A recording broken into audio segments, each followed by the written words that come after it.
योभन्दा अघिको भिडियोमा हामी बीबीएस सेकेन्ड इयर अन्तर्गत रहेको च्याप्टर बजेटिङ फर प्लानिङ अन्तर्गत यसको फर्म्याट र टाइप्स अफ बजेटको बारेमा कुराकानी गरेका थियौँ। आजको भिडियोमा हामी प्रोडक्सन बजेटको टाइप्स अन्तर्गत रहेको प्रोडक्सन बजेट कसरी प्रिपेयर गर्ने यसको न्युमेरिकल क्वेसनलाई सल्भ गर्न सिक्नेछौँ।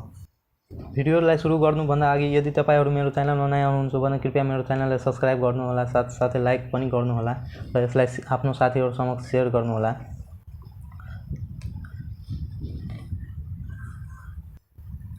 आजको भिडियोमा हामी टियुले 2075 सालमा रहेको सोधेको क्वेसनलाई सल्भ गर्न सिक्नेछौँ। यता 14 को ए मा दिएछ a manufacturing business house provide following details. यता एउटा म्यानुफ्याक्चरिङ बिजनेस हाउसले फलोइङ डिटेल्स दिएछ। के दिएछ भने मन्थ दिएछ वैशाख, जेष्ठ, अषाढ अनि श्रावण, अनि सेल्स अमाउन्ट दिएछ 5 लाख अनि 6 लाख, 4 लाख अनि 5 लाख। यो हामीलाई दिएछ एउटा म्यानुफ्याक्चरिङ बिजनेस हाउसले यो इन्फर्मेसन दिएछ। अनि तल हामीलाई भनेछ selling price per unit is RS 100। Selling price कति दिएछ 100 rupees. The company has a policy to keep ending inventory of finish goods is 50% of next month. Production budget बनाउनको लागि हामीलाई यता के भनेछ कम्पनीले के पोलिसी राखेछ भने यो the company has a policy to keep ending inventory of finish goods is 50% of next month. Finish goods को के गर्छ 50% हैन, यो सेल्स जुन छ नि सेल्स युनिट को के गर्छ 50% के मा लिन्छ इन्भेन्टरी इन्डिङ इन्भेन्टरी मा 50%। यो तपाईलाई क्वेशनमा तोकेको हुन्छ 50 हुन्छ अथवा 60 70 यसरी तोक दिएको हुन्छ। नेक्स्ट मन्थ को भनेछ हामीलाई इन्डिङ इन्भेन्टरी कति लिन सेल्स युनिट को 50%। नेक्स्ट मंथ को sales needed the beginning inventory of finish goods for Baishakh is 2500 unit र बिगिनिङ इन्भेन्टरी दिएछ हामीलाई वैशाख को 2500 unit. Each units of finish goods will require 3 units of raw material र एउटा युनिट्सले के गरिरहेछ 3 वटा र मेटेरियल रिक्वायर गरिरहेछ त्यो प्रिपेयर हुनको लागि। यता भन्छ it's units of finish goods एउटा फिनिश गुड्स बनाउन हामीलाई कति वटा र मेटेरियल चाहिन्छ 3 वटा 3 युनिट्स अफ र मेटेरियल। त्यसपछि दिएछ रिक्वायर्ड मा यता भनेछ आई नम्बरमा production budget for 3 month ending Ashadh. Production budget सोधिरहेछ आई नम्बरमा 3 मंथ को इन्डिङ अषाढ सम्मको। त्यसपछि सेकेन्ड मा भनेछ raw material consumption budget for 3 month ending Ashadh, यो पनि अषाढ को। प्रोडक्सन बजेट कति को भनेछ अषाढ सम्मको फर्स्ट 3 मंथ। फर्स्ट 3 मंथ भनेको वैशाख, जेठ र इन्डिङ अषाढ, हामी यो 3 वटा मन्थलाई लिन्छौं। त्यसपछि यो र मेटेरियल कन्जम्पसन बजेटमा पनि के गर्छौं फर्स्ट 3 मंथ भनेछ त हामी के गर्छौं इन्डिङ अषाढ सम्मको लागि लिन्छौं वैशाख, जेठ, अषाढ सम्मको लागि।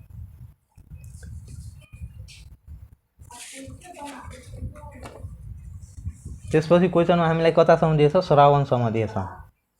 त यता हामी लेख्छौं प्रोडक्सन बजेट लेख्छौं। त्यसपछि फर द फर्स्ट 3 मंथ यता लेख्ने 3 मंथ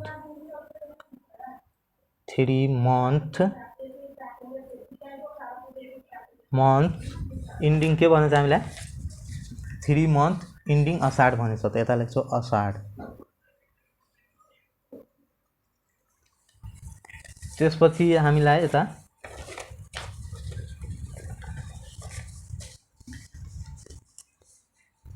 त्यसपछि हामी के गर्छौं यो सेल्स अमाउन्ट दिएछ हामीलाई त यसलाई सेल्स अमाउन्टलाई हामी के गर्छौं प्रत्येक महिनाको के गर्छौं 3 मंथ को भनेछ त यता फर्स्ट 3 मंथ यता लेख्छौं फर्स्ट 3 मंथ पहिला वैशाख, त्यसपछि जेष्ठ, त्यसपछि अषाढ,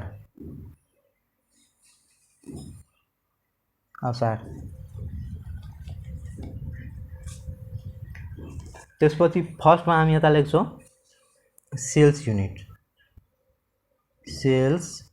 चाहिँ लेख्छौँ।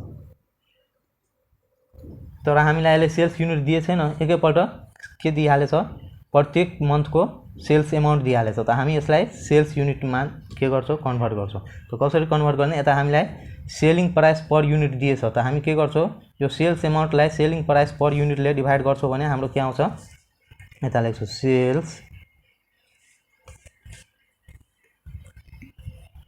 Sales units equal to per month of sales. Per month of sales कति छ per month of sales amount यता दिएछ वैशाखको कति दिएछ 5 लाख। यता लेख्छौँ हामी 5 लाख डिभाइड अनि यता दिएछ सेलिङ प्राइस पर युनिट। यता सेलिङ प्राइस पर युनिटले हामी के गर्छौँ डिभाइड गर्छौँ। आरएस 5 लाखलाई सेलिङ प्राइस पर युनिटले के गर्छौँ डिभाइड गर्छौँ।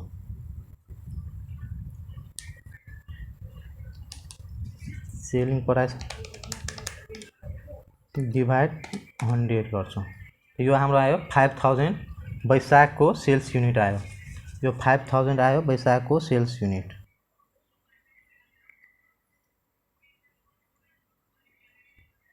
त हामी प्रत्येक महिनाको यसरी नै के गर्छौँ सेल्स एमाउन्टलाई डिभाइड गर्छौँ per unit selling price per युनिटले डिभाइड गर्छौँ। तब हाम्रो के आइहाल्छ सेल्स युनिट आइहाल्छ प्रत्येक महिनाको। त यही युनिट हामी के गर्छौँ यता अब लेख्छौँ। त हाम्रो वैशाखको आयो 5000, यता लेख्छौँ 5000। त्यसपछि त्यस्तै गरेर जेष्ठको पनि निकाल्छौँ। 6 लाखलाई के गर्छौँ हामी 6 लाख डिभाइड गरिदिन्छौँ 100 ले। त यो आइहाल्यो 6000 जेष्ठको सेल्स युनिट। त्यसपछि के गर्छौँ फेरि असाढको पनि त्यस्तै गरेर निकाल्छौँ। असाढको कति दिएछ 4 लाख। 4 लाख एमाउन्ट दिएछ। त हामी 4 लाख डिभाइड गर्छौँ 100 ले 4000। यो हाम्रो आयो 4000 युनिट। यो असाढको आयो। अनि यता हामी के गरिदिन्छौँ यता टोटल गरिदिन्छौँ 5 6 11 अनि 4 15000 यता टोटल गरिदिन्छौँ जम्मै युनिटलाई जोडेर। त्यसपछि यसमा अब हामी एड गरिदिन्छौँ इन्डिङ इन्भेन्ट्री अफ डिजायर इन्डिङ इन्भेन्ट्री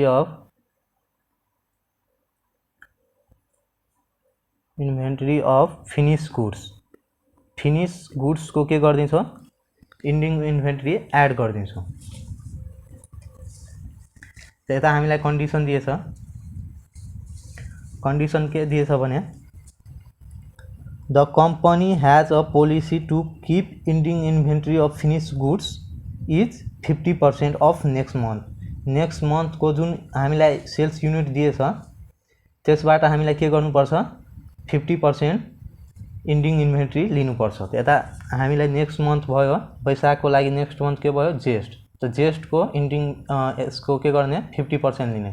त 6000 को 50% कति भइहाल्छ 3000। त्यता लेख्छौँ 3000।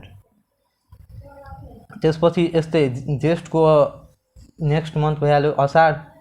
त असाढको के गर्छौँ 50% लिन्छौँ। त्यता लेख्छौँ 4000 को 50% 2000। त्यस्तै अब के गर्छौँ हामी यता हामीलाई यहीँको कारणले यता श्रावणको पनि दिएछ। त श्रावणको दिएकोले पहिला हामी यसलाई के गर्छौँ सेल्स युनिट निकाल्छौँ। श्रावणको नेक्स्ट मन्थको 50% लिनको लागि के गर्छौँ पहिला यसको श्रावणको सेल्स युनिट निकाल्छौँ। त 5 लाखलाई हामी के गर्छौँ डिभाइड गर्छौँ 100 ले सेलिङ प्राइस पर युनिटले। त हाम्रो आयो 5000। त 5000 यही 5000बाट हामी के गर्छौँ असाढको लागि इन्डिङ इन्भेन्ट्री लिन्छौँ 50%। त्यता लेख्छौँ 50% 5000 को 2500। अब यो समयलाई के गरिदिन्छौँ यता जोडेर लेखिदिन्छौँ 3000 2000 अनि 3 to 5000 अनि 7500 टोटल आयो। अब यसलाई अब यो सेल्स युनिट र डिजायर इन्डिङ इन्भेन्टरीलाई जोडिदिन्छु दुईटैलाई। अब त यो हाम्रो आइहाल्छ total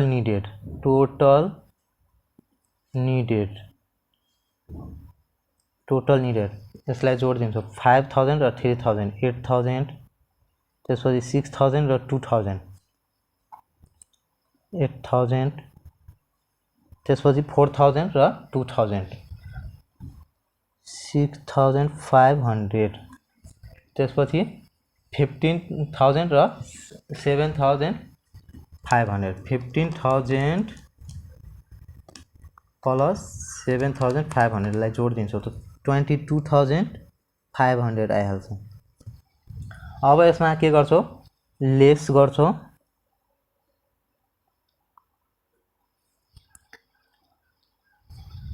beginning inventory of finish goods beginning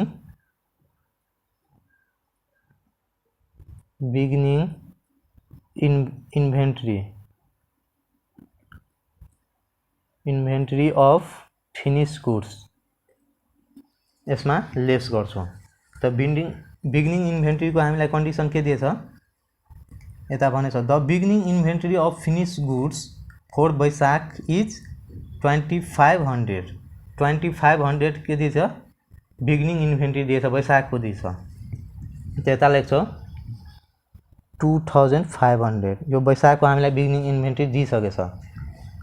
अब हामीलाई के बुझ्नु पर्छ भने यो वैशाखको इन्डिङ इन्भेन्ट्री नै यो वैशाखको इन्डिङ इन्भेन्ट्री नै जेष्ठको बिगिनिङ इन्भेन्ट्री हो। त्यता यो 3000 लाई हामी यता लेख्छौं जेष्ठको बिगिनिङ इन्भेन्ट्रीमा 3000 यता लेख्छौं। त्यसपछि यो जेष्ठको इन्डिङ इन्भेन्ट्री नै असाढको बिगिनिङ इन्भेन्ट्री हो। त यो 2000 लाई यता लेख्छौं 2000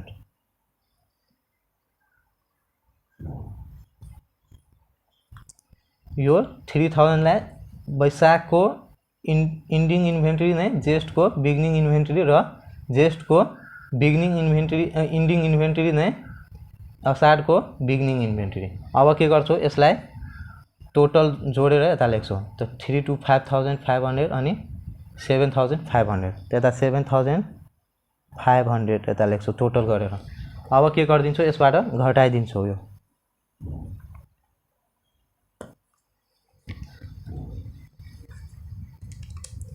22,500 minus 7,500 यो 15,000 हाम्रो आयो 15,000 टोटल कति आयो हाम्रो 15,000। अब यसलाई के गर्छौ 6,500 बाट 2,000 घटाइदिन्छौ त 4,500 त्यसपछि 8,000 बाट 3,000 घटाइदिन्छौ त यता 5,000 त्यस्तै 8,000 बाट 2,500 घटाइदिन्छौ 8,000 बाट के गर्छौ 8,000 बाट 2,500 घटाइदिदा 5,500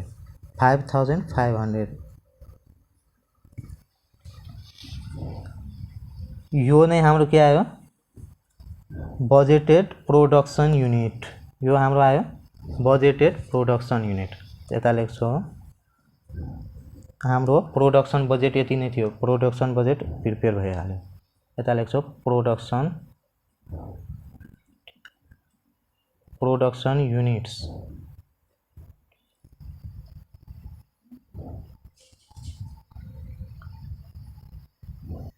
अब हाम्रो प्रोडक्सन बजेट प्रिपेयर भइसक्यो। अब हामीलाई अर्को के भनेछ 2 नम्बरमा 2 नम्बरको रिक्वायरमा भनेछ रिक्वायरमा 2 नम्बरमा भनेछ raw material consumption budget for 3 month ending असार।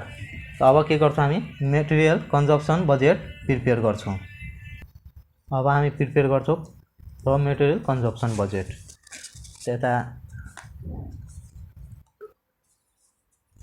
यता लेख्छौं हामी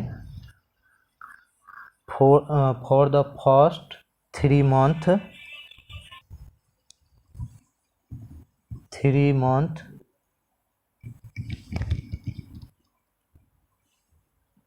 ending Ashad इन्डिङ असाढ।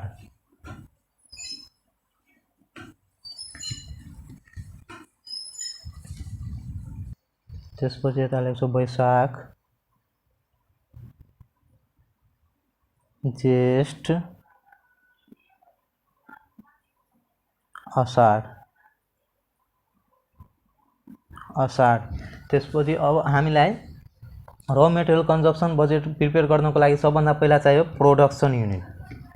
के चाहियो? Production unit. त यता लेख्छौँ प्रोडक्सन युनिट। प्रोडक्सन युनिट हामीले निकालिसक्यो। वैशाखको कति आएछ? 5500। त यता लेख्छौँ वैशाखको प्रोडक्सन युनिट लेखेर प्रोडक्सन युनिट्स वैशाखको आएछ 5500। म तपाईहरुलाई पहिला नै भनेको थिएँ बजेट के हुन्छ एक अर्कासँग लिंक हुन्छ। त यता प्रोडक्सन युनिट हामीलाई के को लागि चाहियो? र मेटेरियल कन्जम्सन बजेट बनाउनको लागि। यता हामी वैशाखमा लेख्छौँ यो प्रोडक्सन युनिट 5500। त 5500। त्यसपछि ज्येष्ठको आएछ हाम्रो 5000। त यता लेख्छौँ ज्येष्ठको 5000। त्यसपछि असाढको आएछ 4500। त त्यही यता लेख्छौँ 4500। अब यता यो जम्मैलाई जोडेर यता लेखिदिन्छौँ हामी 5500 प्लस 5000 प्लस 4500। 5500 प्लस 5000 प्लस 4500 यो आयो हाम्रो 15000। त यता लेख्छौँ टोटल 15000। अब के गर्छौँ यसमा हामी एउटा मेटेरियल फिनिश गुड्स प्रिपेयर गर्न कति रो मेटेरियल आवश्यक पर्छ त्यो लिएर हामी के गर्छौँ यसमा मल्टिप्लाई गर्छौँ। त्यता हामीलाई क्वेशनमा दिएको छ each unit of finished goods will require 3 units of raw material। एउटा युनिट फिनिश गुड्स को लागि कतिवटा रॉ मेटेरियल चाहिन्छ? 3 वटा। त यही हामी यता के गर्छौं 3 ले मल्टिप्लाई गर्छौं। यता लेख्छौं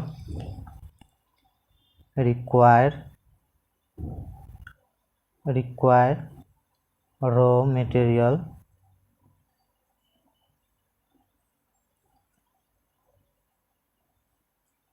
for 1 units of finished goods को लागि कति रॉ मेटेरियल रिक्वायर छ त्यता हामी के गर्छौं 3 लिएर मल्टिप्लाई गर्दिन्छौं। यसमा आरएस 3 ले के गर्दिन्छौं 3 हैन रॉ मेटेरियल 3 युनिट्स ले के गर्दिन्छौं मल्टिप्लाई गर्दिन्छौं। यता 3 युनिट्स ले दिएछ हामीलाई क्वेशनमा। यता भनेको छ each units of finished goods will require 3 units of raw material। त 3 युनिट्स ले के गर्दिन्छौं मल्टिप्लाई गर्दिन्छौं प्रोडक्सन युनिटमा समयमा 3 ले मल्टिप्लाई गर्दिन्छौं। अनि यता पनि के गर्छौं 3 ले मल्टिप्लाई गर्दिन्छौं। अब यता हामी मल्टिप्लाई गरेर यो हाम्रो आइहाल्छ रॉ मेटेरियल कन्जम्सन युनिट। यता लेख्छौं मेटेरियल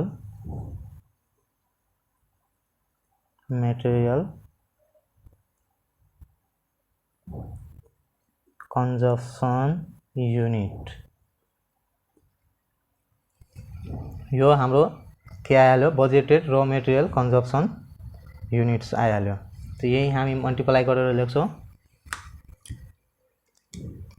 5500 लाई मल्टिप्लाई गर्छौं 3 ले यो 16500 आयो। त्यसपछि यो 15000 त्यसपछि यो आयो 4500 into 3 यो हाम्रो आयो 13500। त्यसपछि 15000 लाई के गर्छौं into 3 गर्दिन्छौं त यो हाम्रो आयो 45000। अब यो टोटल भयो यताको पनि टोटल अनि यता टोटल गर्दा यतिकै आउँछ। जस्तै 16500 प्लस 15000 प्लस 13,500 45,000 आयो। तो यो नै हाम्रो टोटल आयो। यो हाम्रो के आइहाल्यो मेटेरियल कन्जम्सन बजेट। यो हाम्रो प्रिपेयर भइसक्यो। त आजको लागि यति नै। हामी अझै अर्को बजेटको बारेमा हामी नेक्स्ट भिडियोमा कुरा गर्नेछौँ। अहिलेको लागि यति नै। यदि तपाईहरु यसमा केही कन्फ्युजन हुनुहुन्छ भने कमेन्ट बक्समा कमेन्ट गर्नुहोला। अहिलेको लागि यति नै। धन्यवाद।